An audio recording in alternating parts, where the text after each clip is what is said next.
दीपक ज्ञान उत्कर्ष YouTube channel में आपका स्वागत है। इस चैनल पर नए हैं तो चैनल को सब्सक्राइब करें और नए वीडियो की नोटिफिकेशन के लिए इस बेल आइकन को दबाएं। प्रिय छात्रों, आज हम कक्षा 12वीं की होम साइंस को लेके आए हैं। ये चैप्टर 11th है जिसका नाम है आहार सुरक्षा एवं गुणवत्ता।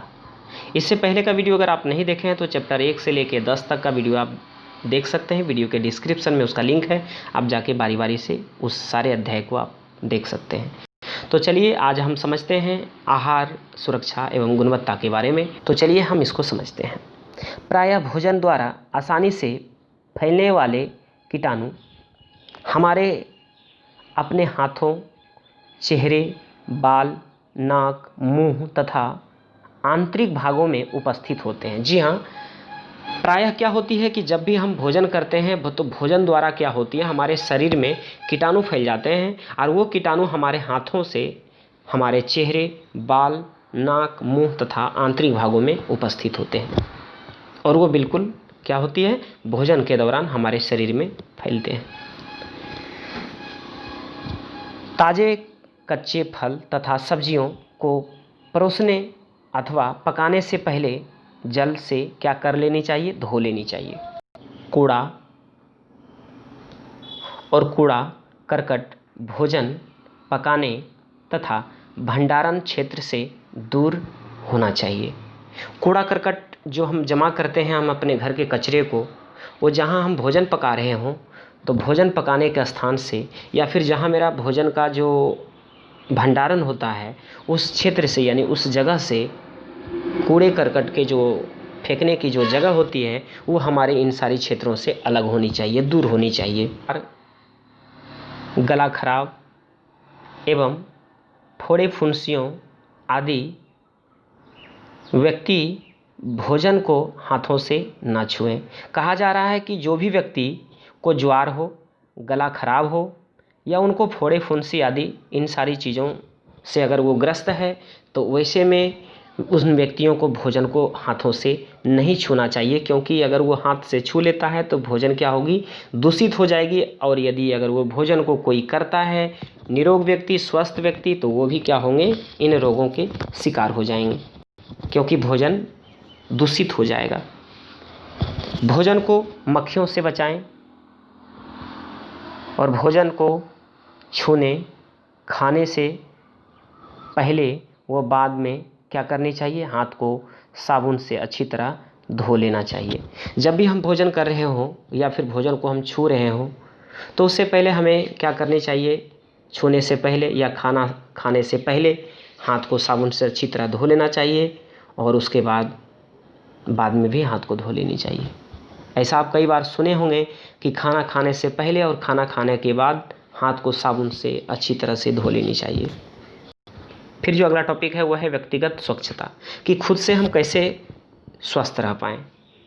हाथों की सफाई करके, वस्त्रों की सफाई करके, क्योंकि कई बार हम क्या करते हैं, बहुत दिनों से कपड़े पड़े हुए हैं और उसको हम पहन लेते हैं, उसमें कीटाणु पड़ा हुआ रहता है और उसी से हमारे शरीर में क्या होती है, फोड़े फुंसियाँ आदि क्या होते हैं, हमारे शरीर में धीरे धीरे इन सारी चीज़ों से घिर जाते हैं और अन्य बीमारियों से हम ग्रस्त हो जाते हैं। तो वस्त्रों की सफाई पे ध्यान देनी चाहिए, है ना। बालों की सफाई, उनके ऊपर भी ध्यान देनी चाहिए। नहीं तो अगर बालों की सफाई नहीं करते हैं तो उसमें जुएँ ये सब हमारे बालों में आ जाते हैं। कई बार तो फोड़े फुंसी भी हमारे बालों के अंतर्गत, है ना, माथे में देखने को मिलता है। तो बालों की भी सफाई अच्छी तरह से करनी चाहिए। शरीर अंग, जैसे शरीर के कई सारे अंगों में क्या होती है कि कट जाना या फिर छिले, वो घाव, दाग, इन सारी चीज़ों के ऊपर विशेष रूप से ध्यान देनी चाहिए। खांसना तथा छींकना, इन बातों का ध्यान रखनी चाहिए। जहां हम खाना खा रहे हो या आसपास में भोजन पड़ा हुआ हो तो उस वक्त हमें खांसने छींकने से वहाँ पे बचना चाहिए। धूम्रपान करना ये बिल्कुल नहीं होनी चाहिए। अगर हम धूम्रपान करते हैं, किसी भी चीज़ों की नशा करते हैं, तो इससे हम अपने आप में स्वच्छ नहीं देख पाएंगे, स्वस्थ नहीं रह पाएंगे। और गंदे बर्तनों का प्रयोग ना करें। अगर हम गंदे बर्तनों का प्रयोग करते हैं तो फिर हम स्वस्थ नहीं रह पाएंगे, हमारी जो सेहत वो ठीक ठाक नहीं रह पाएगी, है ना। तो गंदे बर्तनों का प्रयोग बिल्कुल भी नहीं करनी चाहिए। दूषित क्रियाएं, तो जब भी हम कभी शौचालय से आते हैं तो किसी चीज़ों को ऐसे नहीं छू लें, पहले हम हाथ को साबुन से अच्छी तरह धो लें। और यदि अगर हम नाक को भी छू लिए हो तो फिर नाक को छूने के बाद किसी चीज़ों को ना छुएं, पहले हाथ को साबुन से अच्छी तरह धो लें, तब जाकर किसी चीज़ों को छुएं। जाकर हम अपने आप को क्या कर सकते हैं, स्वस्थ व्यक्ति कहला सकते हैं। फिर जो आपके सामने अगला टॉपिक है वो है घर पर खाद्य स्वच्छता के नियमों का पालन, कि हम घर पे कैसे खाद्य स्वच्छता को क्या करें, नियम का पालन करें। तो इसके लिए हमें रसोई घर की स्वच्छता के ऊपर ध्यान देना पड़ेगा। खाद्य पदार्थों को खरीदते समय सावधानियां बरतनी पड़ेगी। भोजन पकाने वाले तथा परोसने वालों को बर्तनों की स्वच्छता होनी चाहिए। कहने का मतलब है कि भोजन पकाने वाले जो लोग हैं और परोसने वाले जो लोग हैं, इन दोनों को, साथ ही साथ बर्तनों की, इन तीनों चीज़ों की स्वच्छता होना बहुत ही ज़रूरी है। तब जाकर क्या हो सकता है, हम अपने घरों में स्वच्छता ला सकते हैं। घर पर खाद्य पदार्थों के संग्रह करते समय स्वच्छता को ध्यान में रखनी चाहिए। भोजन पकाते वो पेय पदार्थ यानी पीने की जो पदार्थ हैं उसको तैयार करते समय स्वच्छता का भी ध्यान रखना चाहिए। भोजन पकाने व परोसने वाले व्यक्तियों की स्वच्छता पे ध्यान रखनी चाहिए। भोजन खाते समय स्वच्छता पे ध्यान रखनी चाहिए।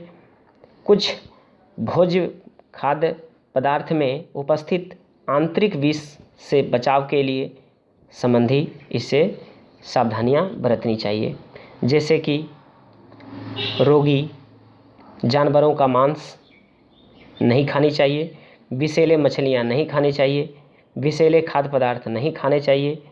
तो इन सारी बातों का ध्यान रखना बेहद ज़रूरी होती है। फिर आपके सामने जो अगला है वह है कि घरेलू स्तर पर खाद्य पदार्थों में होने वाली रासायनिक विषाक्तता से बचाव संबंधी सावधानियाँ, कि हमारे जो घरों में बहुत सारे रासायनिक है ना, खाद्य पदार्थों में होने वाले जो रासायनिक या फिर विषाक्तता से कुछ सावधानियाँ बरतनी चाहिए, जैसे कि तांबा व पीतल के बर्तनों में खाद्य पदार्थों को अधिक देर तक पकाने या रखने से क्या होती है, भोजन विषाक्त होने लगता है। तो इन बातों को ध्यान रखना है। या फिर एल्युमिनियम की पतली पन्नी या सस्ते प्लास्टिक की पैकिंग, आप देखे होंगे कई बार कि आप बड़े बड़े होटल में आप जाते हैं तो जब ट्रेन पे सफ़र करते हैं हम, तो या फिर रास्ते में लंबे सफ़र को जा रहे हैं, तो ऐसे में हम होटलों से अपने नाश्ता को या फिर अपने खाना को पैकिंग करवाते हैं, तो वो एल्युमिनियम के पतली पन्नी से क्या करता है, वो पैकिंग कर देता है या फिर प्लास्टिक से पैकिंग कर देता है। तो ऐसे में काफ़ी समय तक रहने के बाद क्या होती है, इससे खाद्य पदार्थ, खाने पीने की जो वस्तुएं होती है वो विषाक्त बना देता है उसको। और इस तरह से हम जब खाना खाते हैं तो हमारे शरीर में भी कई प्रकार की बीमारियां हो जाती है। तो मेरा यहाँ पे ये चैप्टर समाप्त हुआ। यदि आप इस चैनल पे नए हैं तो चैनल को सब्सक्राइब कर लें और बेल आइकन प्रेस कर दें, जिससे कि हमारे द्वारा अपलोड की गई वीडियो की नोटिफिकेशन आपको टाइम पे मिलता रहेगा। और यदि वीडियो ये आपको अच्छा लगा तो कमेंट करके बताएं, और आपसे जितना हो पाता है आप अपने दोस्तों में शेयर करें, जिससे कि और भी विद्यार्थियों को इसका लाभ मिल सके। तो चलिए हम फिर मिलते हैं नेक्स्ट वीडियो में, तब तक के लिए जय हिंद, जय भारत, वंदे मातरम।